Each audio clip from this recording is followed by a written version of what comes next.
Internet hackers claim that confidential emails from scientists show that climate change data has been fiddled.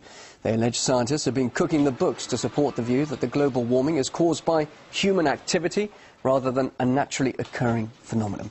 Well, we're now joined by British MP Peter Lilly, a former senior cabinet minister under Prime Ministers Margaret Thatcher and John Major, who's live with us in London to discuss the so-called Climategate affair.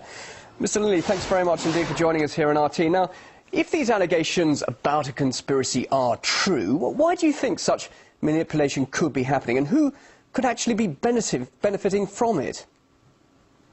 Well, I think it's an example not so much of a conscious conspiracy, but of an unconscious conspiracy by a group of scientists who, from reading the emails, are so loyal to each other that they're determined to agree with each other even more than they're determined to agree with the facts.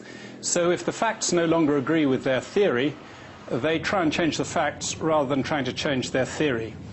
And the people who benefit from it are obviously the scientists themselves, because they feel morally superior. They're leading a crusade, apparently, to save the world, and they believe in it profoundly, even when the facts refute them.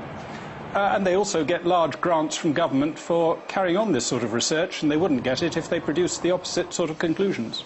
So these sort of emails being uncovered, if they are genuine, this could be a big blow to the environmentalist movement, could it not? It could, and the scientists concerned have had to admit that the emails are true. There may be, conceivably, have been one or two filtered in which are not, but there's been no evidence of that or no suggestion of that so far. It'll be a blow to their credibility, but so great is the momentum, so large is the amount of money invested in this theory, that it will take even more than this exposure to derail it, I fear.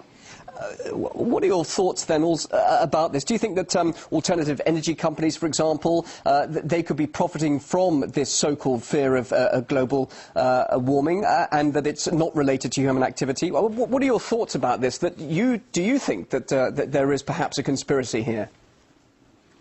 Well, I'm certain from having read a lot of the emails and documents that they were adjusting the data, manipulating the data, concealing the doubts they had internally, and continuing to express certainty externally. There's even an example of the computer codes that they've adjusted to cut off the evidence of the recent period of global cooling. For the last decade, the world hasn't heated up as their theories suggest it should have done. Indeed, it's cooled slightly. So they cut that out of their computers, and they cut it out of the diagrams and so on that they produce.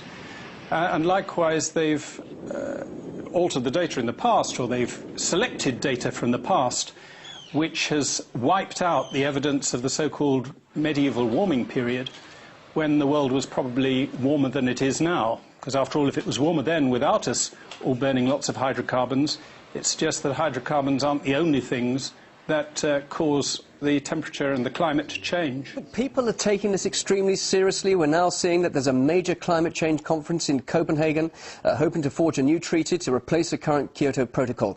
There must surely be some threat of global warming, otherwise these conventions wouldn't be happening. So what do you think about this future meeting? Well, I think that I'm a physicist by training long ago, accept that doubling the amount of carbon dioxide in the atmosphere will produce a modest warming in the climate, but nothing like the alarmist fears which these scientists have been trying to generate, or that lie behind the Copenhagen conference. I think the one thing one can predict with great certainty is that the Copenhagen conference will not achieve a legally binding agreement. They'll simply agree to meet again, and tens of thousands of delegates will meet again somewhere else in a few months' time, burning lots of carbon in their jet aeroplanes and their air-conditioned rooms, and hypocritically telling us, the rest of us, that we shouldn't ever travel by aeroplane or burn any petrol or gas. But just finally, the fact is, I'm sitting here in Moscow. There should be snow here at this time of year, and even amateur meteorologists or experts will think there is a case. There is global warming occurring at the moment. So do you really think that this money is being wasted, or do you think it could be put to better use? Oh, the climate changes and is very variable. The very day the British Parliament passed the Climate Change Act, which is the most expensive piece of legislation we've ever passed, committing us to cut our emissions of CO2 by 80% at the cost of some £400 billion, it snowed in London for the first time in October in 74 years. So it's been exceptionally cold sometimes, exceptionally warm a month or two later, but overall there's been no upward trend for the last decade. There was for the previous 2.5 decades, and before that it was actually cooling again from the war through till 1975. So they're trying to make an awful lot of a relatively short period of rapid warming and ignoring the cooling that occurred before it and the cooling that's occurred more recently. Very interesting to hear what you have to say. Peter Lilly, thanks very much indeed. British MP for the Conservative Party and former Government Minister, live in London. We appreciate your time here on RT. Thank you.